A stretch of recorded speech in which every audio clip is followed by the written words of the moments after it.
If you join in my 3-day Python challenge, you'll get the courses and coaching, free certification, and you'll also join in my community as well as career growth opportunities also there.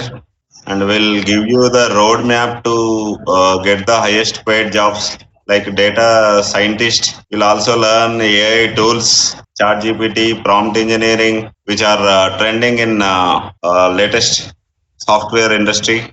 Yeah, don't believe me, just believe the trend, believe the system. System works, people fail. If you see the latest trending news of Elon Musk changed his Tesla name of impact in coming days. Present in AI or data science or in any technology, people are using Python programming because we can write Python code easily compared to previous languages like Java, C, C++. For example, for one scenario,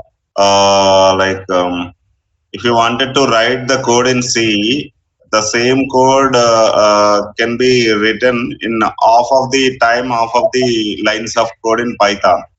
Not half of the 1/4 of the time, and effort will be reduced.